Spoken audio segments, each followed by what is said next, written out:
오소서 오소서라는 가사를 반복했는데요. 마치 오소서라는 말이 제단에서 불타고 있는 촛불들이 자신의 목소리를 내는 것처럼 그렇게 여겨졌습니다. 오늘 새벽이었는데요. 일찍 나와서 말씀을 이렇게 다시 한번 묵상하다가 밖을 내다봤더니 그 어둠 속에 뭔가 눈에 띄는 게 있었습니다. 아직 그냥 캄캄한 어둠이어서 대번 눈에 띄지는 않았지만 누군가 한 사람이 교회 마당을 찾아와서 우리 그 종탑 앞에 성탄 트리를 이렇게 사진으로 여러 장 찍는 모습을 보았습니다. 제가 한동안 그분을 지켜보았는데요. 정말 사진을 여러 장 찍었고 우리 마을 이쪽 길로 가시는 걸 보니까 우리 이웃 아닌가 그런 생각이 들었습니다. 문득 주님 오심을 기다리는 것은 교회에 다니는 우리들만이 아니구나. 아직 예배의 자리로 나오지 못하는 분들도 성탄절을 맞으면서 저렇게 주님을 기다리고 있구나라는 생각이 들었습니다. 예배하는 우리들뿐만이 아니라 주님의 은총이 필요한 이 땅에 주님의 은혜와 평화가 가득 내렸으면 좋겠습니다. 오늘은 대림절 두 번째 주일입니다. 주님 오심을 기다리는 시간을 보내고 있는데요. 대림절을 보내면서 다음과 같은 옛말 하나를 떠올려도 좋을 것 같습니다. 대분망천이라는 말입니다. 대분망천이라는 말은 머리에 물동이를 이고 하늘을 바라보려고 한다, 그런 뜻입니다. 물동이를 머리에 이고 하늘을 바라보면 어떻게 될까요? 물이 다 쏟아지고 말지 않겠습니까? 그러니까 한꺼번에 불가능한 일을 두 가지를, 서너 가지를 함께 생각한다라는 이런 뜻인데요. 기다림의 자세에 대해서 생각을 하게 합니다. 우리가 주님을 기다린다라고 하는 것은 잘 알고 있고 또 마음으로 준비가 되어 있는데 우리가 주님을 기다릴 자세를 하고 있는가? 정말 내가 내려놓아야 될 것을 내려놓고 주님을 기다리고 있는가라고 하는 것을 대분망천이라는 말은 돌아보게 하는 것이죠. 내가 혹시 물동이를 여전히 머리에 이고 하늘을 쳐다보려고 하는 건 아닌가? 내가 주님을 바라보기 위해서 내려놓아야 할 것이 무엇이 있는가 좀 살펴보는 그런 시간 되어졌으면 좋겠습니다. 오늘이 절기로는 대설입니다. 엊그제 첫눈 치고 많은 눈이 내렸는데요. 갑자기 내린 게 아니라 내릴 때가 되어서 내렸습니다. 우리 많은 눈이 내리면 이제 자동차 운전하는 일이며 혹시 걸어가다 넘어질까 봐 걱정을 하게 마련인데 우리 그런 것보다는 정말 눈이 내려서 온 세상을 하얗게 만드는 것처럼 주님 은혜가 제 마음에도 저희 가정에도 내 삶 속에도 내리셔서 내 삶을 은혜로 덮어달라고 이렇게 기도하는 대설절기가 되어졌으면 좋겠고요. 무엇보다도 예배하는 우리들의 마음 속에 은총의 눈이, 평화의 눈이 한방눈처럼 정말 펑펑 내렸으면 좋겠습니다. 오래전에 제가 독일에서 목회를 할 때였습니다. 교우 중에 성악을 하는 교우가 있었는데요. 그가 출연하는 오페라가 있어서 함께 오페라를 교우들과 함께 구경을 하러 갔습니다. 나비 부인이었는데요. 이제 이 나비 부인이라는 오페라를 저는 처음으로 보았습니다. 물론 그 나비 부인에 나오는 어느 옛날 허밍 코러스 이렇게 즐겨 들었던 음악은 있지만 오페라로 직접 보게 된 것은 처음이었습니다. 이제 이 나비 부인의 삶과 그가 부르는 노래가 굉장히 애절하게 와 닿았었는데요. 그날 오페라를 보면서 가장 인상 깊었던 사람은 따로 있었습니다. 주인공인 나비 부인도 아니었고 그의 상대역이었던 핑커턴도 아니었습니다. 오페라 내내 제 마음을 끌었던 한 사람은요, 노래 한 소절 부르지 않았고 대사도 한마디가 없는 하인 역할을 맡은 사람이었습니다. 그는 정말 노래도 한 번 안 하고 대사도 없이요, 그냥 가끔 나타나서 자신에게 주어진 일을 할 뿐이었습니다. 집에 손님이 찾아오면 의자를 갖다 드리고, 또 손님이 가면 다시 의자를 거두어 드리고, 하찮다면 굉장히 하찮은 일을 맡은 하인이었죠. 걸음 새도 좀 독특했습니다. 그냥 종종 걸음으로 말이죠. 자기가 하인이라는 그 사실을 기억하고 있는 것인지 의젓하게 걷는 게 아니라요, 조금 경망되게 이게 종종 걸음으로 이제 걸음도 걸었고, 자기 일을 마치면 어느샌지 사라져버리는 그런 역할이었습니다. 그런데 이상하게도요, 그 하인 역할을 맡은 사람은 마치 평생 하인으로 살아온 것처럼 전혀 어색함이 없었습니다. 주인은 그를 거들떠 보지도 않는데요, 이 하인은 언제라도 시선이 주인을 향하고 있었습니다. 또 주인은 자기를 바라보지 않는데도 꼭 들어설 때도 인사를 하고 들어서고, 나올 때도 공손하게 인사를 하고 나오곤 했죠. 저렇게 하찮은 역에 저렇게 정성을 다할까, 이런 이제 생각이 이제 내내 들었습니다. 공연을 마치고 함께 식사를 하는 자리에서 제가 교우에게 물었습니다. 아까 그 하인 역할을 맡은 사람이 도대체 누구냐라고 물었죠. 그래서 그가 이야기를 해주는데요, 실제로 나이가 80세가 넘은 노인분이었습니다. 전직 산부인과 의사였는데요, 은퇴를 한 뒤에 오페라가 너무나 좋아가지고요, 기회만 주어지면 무보수로 출연을 한다는 거예요.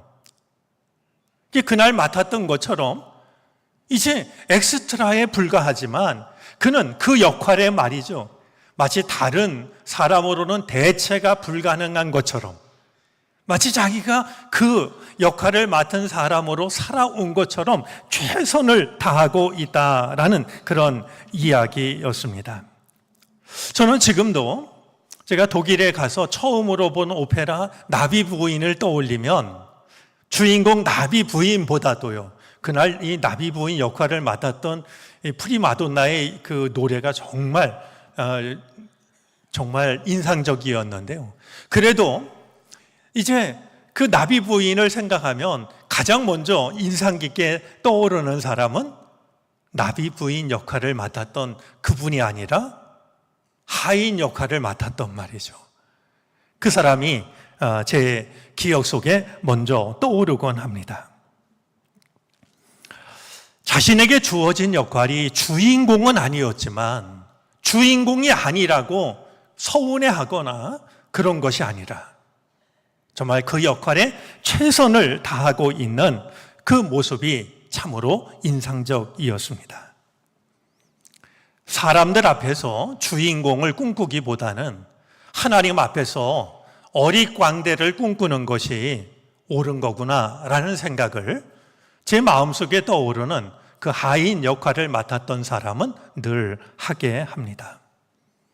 사람들 앞에서 괜히 주인공이 되려고 애를 쓰는 것보다는 하나님 앞에서 어릿광대로 지내는 것이 더 아름다운 거 아니겠는가 하는 생각을 하게 합니다. 예수님의 생애를 생각할 때도 마찬가지입니다. 예수님과 함께 떠오르는 한 사람이 있습니다. 그는 마치 나비 부인에서 주인공이 아닌 단역을 맡은 그 하인처럼 말이죠. 결코 주인공이 아니었습니다. 하지만 그는 자기 역할에 최선을 다합니다. 아마 말씀을 들으면서 이내 짐작했을 거라고 여겨지는데 제가 말씀드리고 있는 사람은 다름이 아니라 세례 요한입니다. 세례 요한은 광야에서 예수님이 오실 길을 닦았습니다. 여러분, 이 사실이 매우 중요한데요. 예수님이 오시는 길은 이제껏 누구도 경험해 보지 못한 길이었습니다. 그래서 이해를 할 수가 없었습니다. 누군가가 그 길을 닦아야만 했습니다. 오늘도 세상 사람들에게 마찬가지입니다. 그들은 주님이 오시는 길을 이해하지 못합니다. 아니, 하나님께서 사람의 몸을 입고 이 땅에 오셨다니 누군가 길을 닦는 사람이 필요합니다. 우리가 복음을 전한다라고 하는 것은 그들의 경험, 그들의 생각으로는 도저히 이해할 수 없는 예수님이 오시는 길을 정성으로, 사랑으로 닦는 것이 되어질 것입니다. 요한은 광야에서 회개를 선포했고 그 회개의 표지로 세례를 베풀었습니다. 복음서 기자들은 한결같이 이 세례자 요한의 모습에서 이사야 선지자의 예언을 떠올렸습니다. 이사야 40장 3절 말씀인데요. 광야에서 외치는 이의 소리가 있다. 너희는 주님의 길을 예비하고 그의 길을 곧게 하여라. 이사야가 예언했던 그 오래전의 예언의 말씀이 세례 요한을 통해서 성취되고 있다라고 생각을 했던 겁니다. 하지만 이것은 거꾸로도 생각할 수가 있습니다. 요한은 이사야 선지자의 예언을 어느 날 가슴에 품습니다. 그래, 내가 주님이 오실 길을 예비하는 사람으로 살아야지. 다짐을 했던 것이죠. 누군가가 주님의 말씀을 내 마음에 품으면 그는 말씀이 성취된 사람으로 살아갈 수 있게 됩니다. 요한이 우리에게 일러주고 있는 이 놀라운 메시지를 우리는 기억할 필요가 있습니다. 여러분, 나를 바라보는 누군가가 말이죠. 내가 살아가는 모습을 보고 저 사람 마음속에는 이 말씀이 살아있구나 라고 하는 것을 생각나게 하는 것. 누가 우리들의 모습을 보면서 저 사람 속에는 하나님의 말씀이 살아 움직이는구나. 저 사람의 삶은 하나님의 말씀의 성취구나 라고 하는 것을 깨달을 수 있는 삶을 살아갈 수 있다면 그 삶이 얼마나 소중한 삶이겠습니까? 요한은 이사야 선지자의 예언처럼 광야에서 살았습니다. 그는 낙타 털옷을 입고 허리에 가죽띠를 띠었고 음식으로 삼은 것은 메뚜기와 들꿀이었습니다. 1987년 목회를 시작한 이래 저는 늘 말씀을 전하는 사람으로 살아갑니다. 말씀을 전하는 일이 정말 쉽지가 않습니다. 그래서 대표 기도를 하시는 분이 말씀을 전하는 저를 위해서 기도해 줄 때마다 참 고마운 마음이 듭니다. 겸손한 마음으로 아멘 하게 되죠. 말씀을 준비하는 일도 어렵고요. 준비한 것을 이렇게 가지고 나와서 전하는 일도 참 어렵습니다. 그런데 그보다 더 말씀을 전하는 일에 있어서 어렵게 느껴지는 것이 따로 있습니다.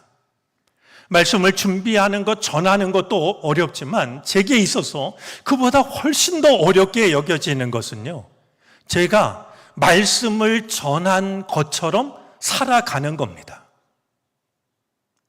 좋은 말, 은혜로운 말은 조금 노력하면 준비할 수 있습니다.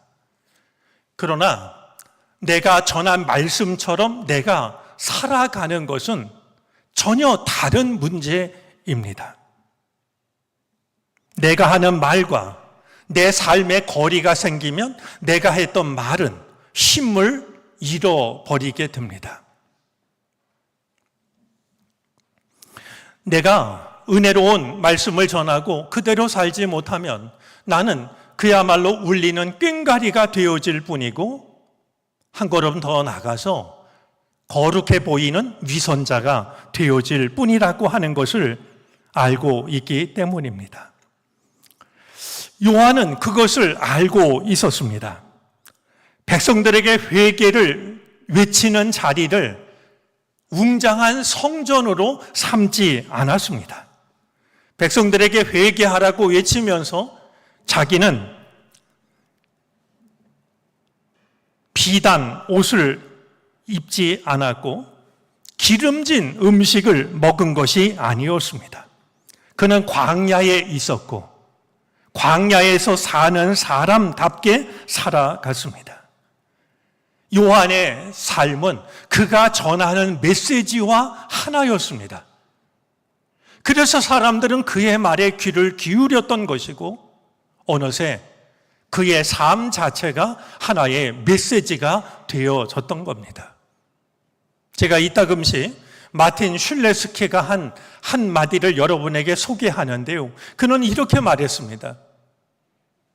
한번 따라서 해보시겠습니까?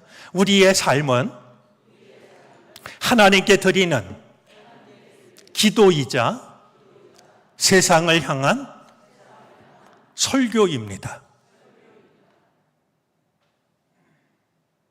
우리의 삶이 하나님께 드리는 기도이자 세상을 향한 설교라고 말이죠.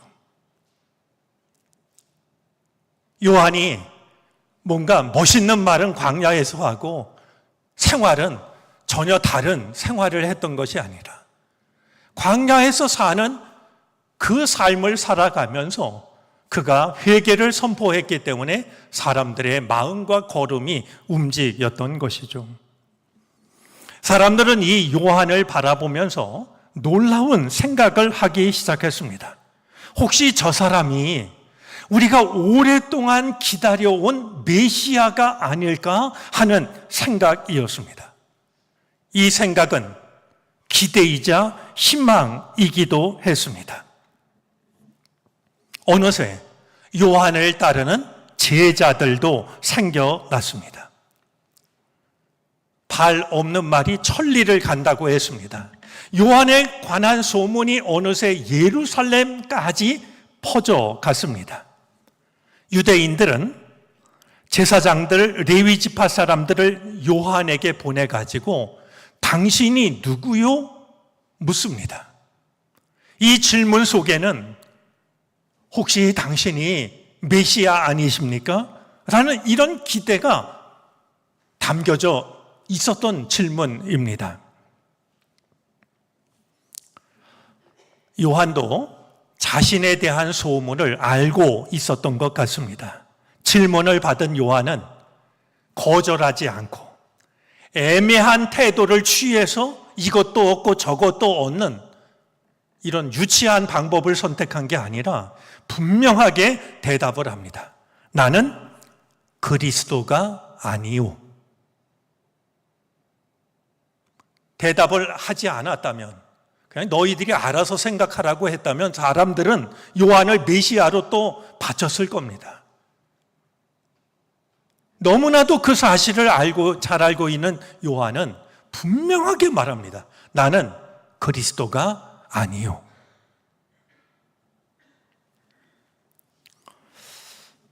그러자 사람들은 알겠습니다 하고 물러선 게 아닙니다.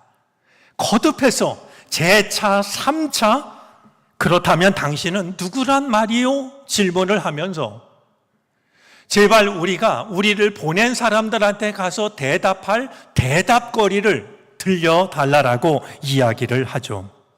그때 요한이 대답했던 말이 요한복음 1장 23절에 이렇게 기록이 되어져 있습니다.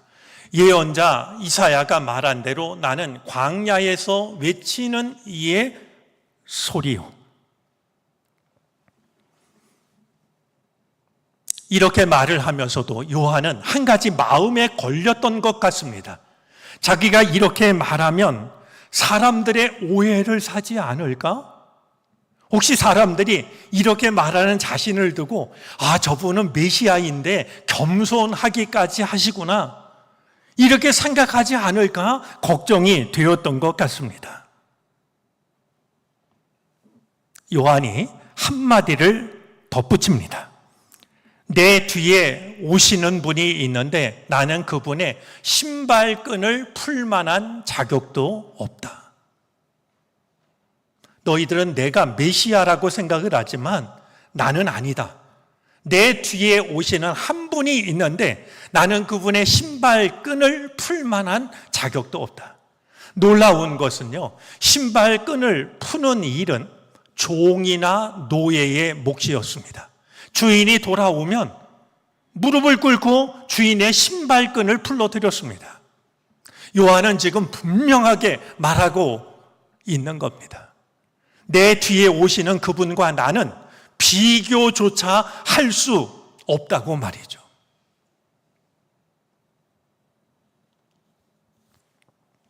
요한은 자신의 정체성을 소리로 인식하고 있었습니다. 요한은 나는 광야의 소리라고 말하지 말씀이라고 말하고 있지 않습니다. 말씀과 소리는 다릅니다. 소리는 다만 말씀을 가리키는 방편일 뿐입니다.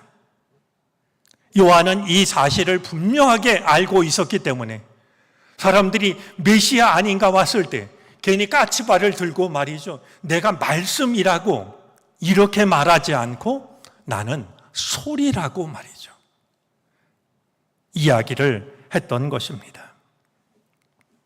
사실 이 세례자 요한에게 영향을 끼친 것은 이사야 예언자 이사야의 예언뿐만이 아니었습니다.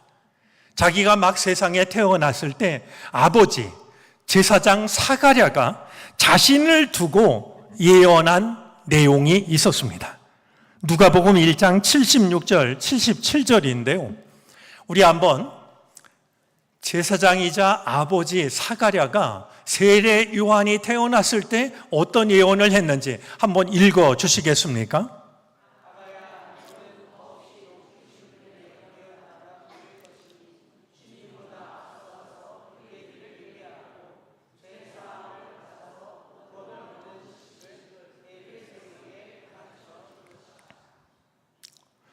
요한은 태어날 때부터 자신의 삶이 길이 되는 것이 아니라 주님이 오실 길을 닦는 사람이라는 것을 예언을 통해서 들었고, 그는 그 예언을 잊은 적이 없었을 겁니다. 나는 주님이 오실 길을 닦는 사람이다. 그러던 중에 이사야서의 말씀을 만났고, 그는 그 말씀을 마음에 품고 사람들이 자신을 메시아라고 생각할 때도 나는 그리스도가 아니라고, 나는 그분에 대해서 외치는 소리일 뿐이라고 이야기를 했던 것이죠. 소리는 자기가 주인공이 아니라는 사실을 잘 압니다. 그리고 소리는 오래 머물러 있지 않습니다. 그 무언가를 표현한 뒤에 소리는 이내 사라지고 맙니다. 요한이 예수님을 두고 한 말 중에 우리가 기억하고 있는 유명한 말이 있습니다. 그는 흥하여야 하고 나는 쇠하여야 한다 라는 말입니다. 자기가 소리이기 때문에 말이죠, 그분은 영원하신 말씀이라 그분은 흥해야 되고 나는 소리이기 때문에 금방 쇠하여야 한다라고, 그것이 자신에게 주어진 일이라고 하는 사실을 알고 있었죠. 그런데요, 이 말을 하고 있는 요한의 마음이 어떠한지가 바로 앞절에 담겨져 있는데요. 나는 이런 기쁨으로 가득 차 있다. 자기가 소리 역할을 맡은 게 서운했던 게 아니라요, 기쁨으로 가득 차가지고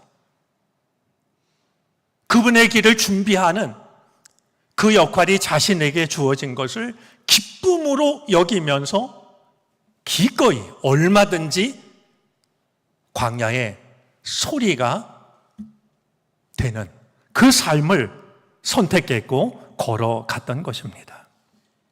대림절은 말씀이 육신이 되어 우리를 찾아오시는 예수 그리스도를 기다리는 시간입니다. 기억했으면 좋겠습니다. 우리가 소리가 될 때 그분은, 주님은 말씀이 되십니다. 우리가 낮아지는 만큼 주님이 높아지십니다. 우리가 나를 비우는 만큼 주님은 우리 가운데 임재하십니다. 요한은 이 사실을 참으로 아름답고 아프게 우리에게 보여주고 있습니다. 성탄을 앞둔 계절, 우리가 말씀이 아닌 소리로 낮아짐으로써 주님께서 살아계신 말씀으로 임하시는, 살아계신 음성으로 임하시는 이 은총이 우리의 마음과 우리가 살아가는 이 땅에 가득할 수 있게 되기를 바랍니다. 기도하겠습니다.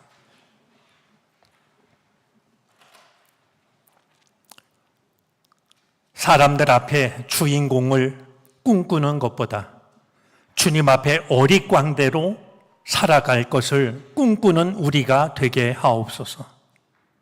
우리가 소리가 되어짐으로 주님이 말씀으로 우리를 찾아오시는 은혜를 누리게 하시옵소서. 예수 그리스도의 이름으로 기도를 드립니다.